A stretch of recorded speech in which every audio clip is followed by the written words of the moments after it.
வணக்கம். Hello hello சுகமா, ஆமாம் நீங்கள் நலமா? ஆஹா ஆஹா, ஆஹா.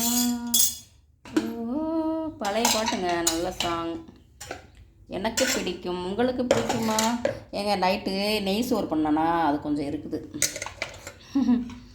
நெய் சோறு பண்ணேன் நைட்டு, அது கொஞ்சம் இருக்குது. நம்ம காலையிலே சாப்பிட வேண்டாம். அதுக்கப்புறம் அந்த நெய் சோறுக்கு இந்த கிரேவி பண்ணேன், மீல் மேக்கர் கிரேவி. சரிங்களா, மீல் மேக்கர் கிரேவி பண்ணேன். இப்போ வாங்க நான் என்ன சாப்பிட போகிறேன் அப்படின்றத சொல்கிறேன்.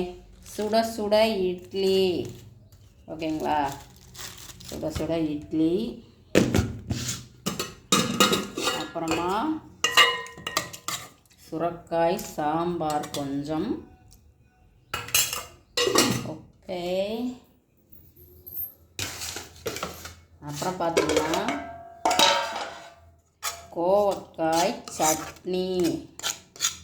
நான் வந்துட்டு அடிக்கடி வந்துட்டு கோவக்காய் கருவேப்பிலை சட்னி, கோவக்காய் சட்னி, இந்த மாதிரி சட்னி தாங்க பண்ணிக்கிடுவேன் சுகர் இருக்கிறதுனால. ஏன்னா அதை வந்துட்டு சும்மா நம்ம காயாக வச்சு கூட்டாக வச்சு சாப்பிட்றதுன்றது எப்படியாவது மிச்சம் ஆகிடுது. ஓகேங்களா, அதனால் கொஞ்சம் சட்னி அரைச்சா அப்படின்னா எல்லாருமே சேர்த்து சாப்பிடுவாங்க. ஆனால் என் பிள்ளைங்கிட்ட நான் சொல்லவே மாட்டேன். அதுங்க வந்து தக்காளி சட்னி, புதினா சட்னி நினச்சிட்டு சாப்பிட்ருவாங்க. இப்போ வந்து இது தக்காளி சட்னி. ஓகேங்களா, அதே மாதிரி தான் தக்காளி சட்னி வந்து அவங்களா போட்டுக்கிட்டாங்க. நான் புதினா சட்னின்னு நான் போட்டு கொடுத்தேன். காலையில் சாப்பிட்டுட்டு இட்லியே போதும்னு சொல்லிட்டு எடுத்துகிட்டு போயிட்டாங்க. இப்போ அவங்க ஹஸ்பண்டு சாப்பிட்டு அவங்க ஆஃபீஸ்க்கு போயிட்டாங்க. இப்போ நான் ஒரு ஆள் தான் சாப்பிட போகிறேன். வாங்க என்னோட சேர்ந்து காலையில் சாப்பிட்றதுக்கு நீங்கள் என்ன பண்ணீங்க, சமைச்சிங்க அப்படின்றத சொல்லுங்கள். ஓகேங்களா, பிடிச்சிருந்தா லைக் பண்ணுங்கள், போகும்போது சப்ஸ்கிரைப் பண்ணுங்கள். நம்ம சேனலை சப்ஸ்கிரைப் பண்ணாமல் பார்க்குறீங்க.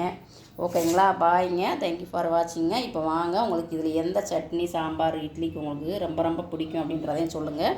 ஓகேங்க, தேங்க்யூ ஃபார் வாட்சிங். வாங்க சாப்பிட்லாம்.